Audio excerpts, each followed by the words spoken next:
what they Another did. worse crisis is ahead of us than 2008. Yes, and worse than what March would have been last year had we had it in March of last year, right? They always kick the can down the road because they'd rather have a problem tomorrow, even if it's a bigger problem tomorrow, than a smaller problem today, because then it's somebody else's problem, right?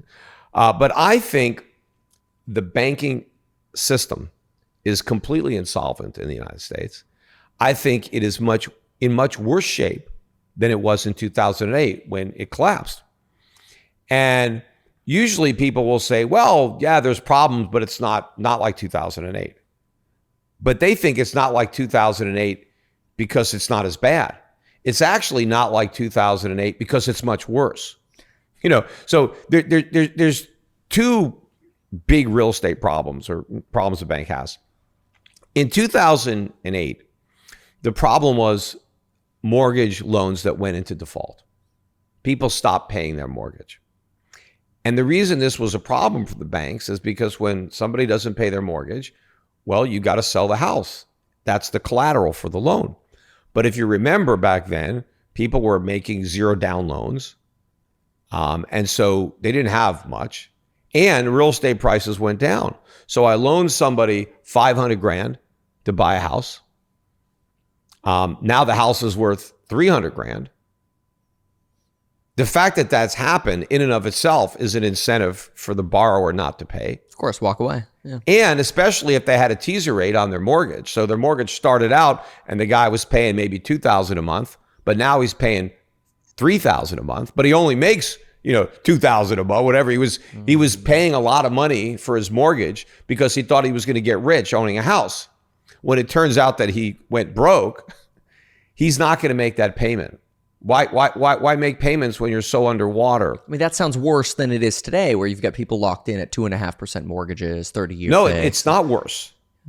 It's worse for the borrower. Although the borrower just walked away. If they put a down payment, they lost it. In 2008, they just walked away. Okay. But you could go and rent a place or do something else. Mm-hmm. So the problem was when the loan defaulted, the bank lost. And when I was critical of the adjustable rate mortgages and nothing down and things like that, I never criticized it from the point of the borrower.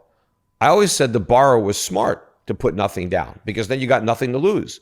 I mean, if somebody is dumb enough to let you free roll, right, putting a down payment was the mistake.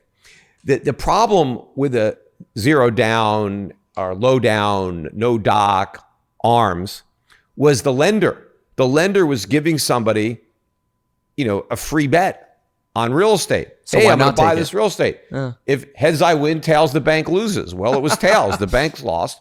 And so they lost money. And, a lot of banks should have failed. And unfortunately, they got bailed out by the government. But most mortgages did not default. It was still a small percentage, but that was enough to wipe out the bank capital because they didn't have a lot of capital. It was big pyramid. Well, today, it's the opposite problem. The problem isn't the mortgages that default. It's the ones that are current that keep paying. Because this time, real estate prices haven't crashed. The mortgage prices have crashed. Huh. So the bond market essentially has right. crashed. So the homeowner doesn't own the mortgage. He owes the mortgage.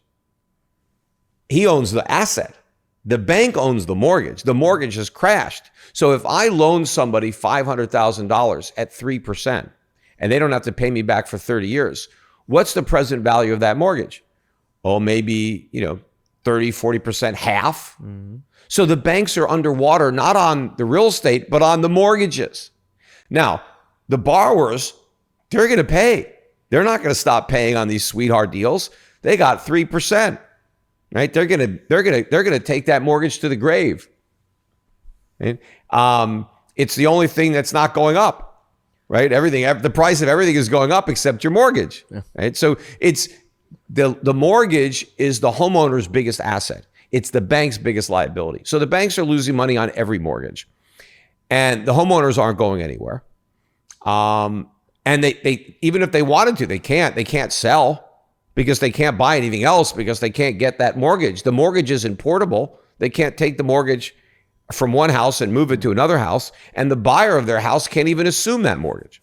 So they're stuck there, right? So the real estate market's not moving. Houses aren't for sale. So home prices are still high. No one could afford to buy because the price is structured for 3% mortgages and they're 7%.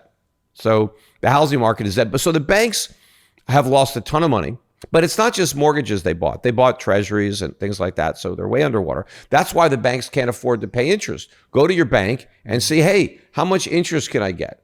Well, I can't get anything. Oh, then I want my money. I'm taking my money out of your bank. I'm going to put it in a money market where I can get 5%, right? That's the crowding out. Everybody's loaning money to the government. The banks don't have any money. That's why the banks had to go to the Fed. Why did the banks need money? Because the depositors wanted their money and the banks didn't have it. Well, they still don't have it because they gave it to the customers. How are they going to repay these loans in March? That's why I think they're going to extend this program. So you think the only way essentially the Ponzi keeps going is if the Fed extends the bank term funding program, and if they don't, and they call these $160 billion of loans due, we'll have banking crisis 2.0. What does that do for the consumer? Exactly, but also depositors. If the Fed doesn't extend this, that's going to create a bigger run on the banks because you're going to have to take your money out of a bank if you're worried it's going to fail, because the FDIC only goes to what, 250,000 now. What is it? Yep. So if you've got a lot of money to bank, you're not going to leave it there. You're going to take it out and put it in one of the too big to fail banks. So any bank that's not too big to fail is going to fail. That's another example of where the government comes in and distorts the market because they give a comparative advantage to the bigger banks. But the other thing I wanted to point out about why the banks are insolvent, particularly a lot of the regional banks, it's not just a residential mortgage book, it's commercial. And commercial is a different problem. Commercial is more like 2008, where it's the default problem and the collapse of commercial real estate values. Because when people bought a lot of this commercial real estate, interest rates were at zero. And commercial real estate is like a bond. It trades at a cap rate, and the lower interest rates are, the more commercial real estate is worth. Because what investors just do is they look at the income, right? And they compare it, well, I can buy this piece of property and collect rent, or I can buy this bond and clip coupons. So it's the interest rate determines the value of the commercial real estate. So when interest rates were at zero, and you had rental streams from property, commercial property prices went way up. And that was also helpful because in 2008, when the banks were losing money on their residential loans, they weren't losing any money on their commercial loans because commercial real estate went up and everybody paid. But now what's happened? Well, you had COVID, and that started the work from home craze. So a lot of office space is empty. You also had the bankruptcy of what's that company? Credit Suisse. The banks. Sorry. No. The company that rented out all this office space.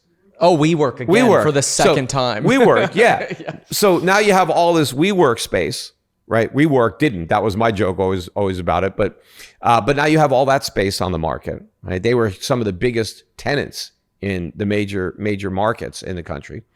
That space is up for sale. Interest rates have risen a lot, so that's also brought down real estate. But the rents have collapsed because the offices are vacant.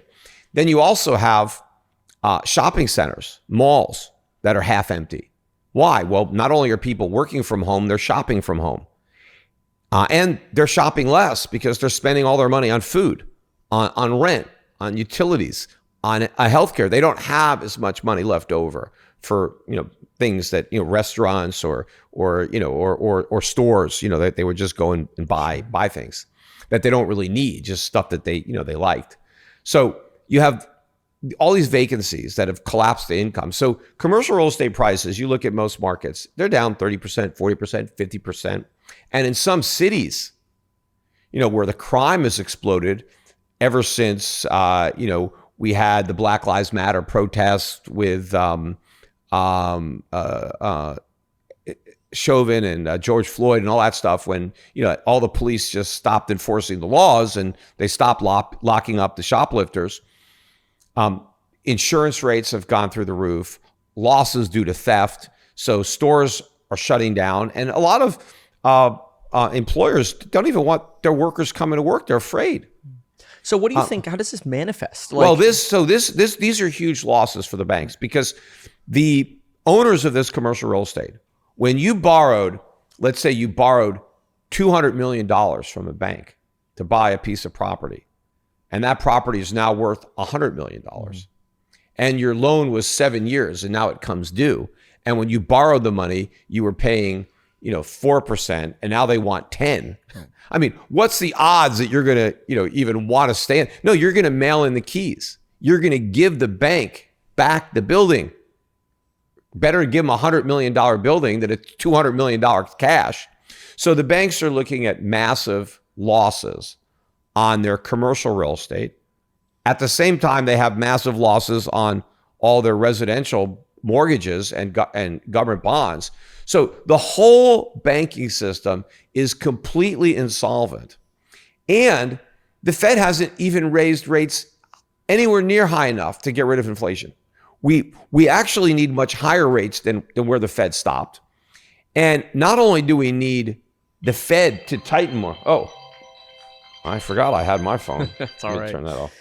So let me finish this. But not only do we need the Fed, right? Not only do we need the Fed to tighten more, we need the government to tighten, because you need contractionary fiscal policy as well as monetary policy, right? You can't have one without the other, because the engine of inflation is the government spending more than it collects in taxes, because you're putting artificial demand into the economy. Now, it's worse when it's monetized by the Fed, when the Fed is printing the money to buy the bonds that facilitates this extra spending. But budget deficits are still $2 trillion plus per year. That's stimulative policy. And also look at the credit markets. Consumer debt is at an all-time record high. Credit card debt is at an all-time record high. Household debt. The savings rate continues to plunge. Everybody keeps spending. Well, that's the fuel for the inflation. What the Fed needs to do to put this inflation genie that it let out of the bottle on purpose, right? It's not like this happened out of left field.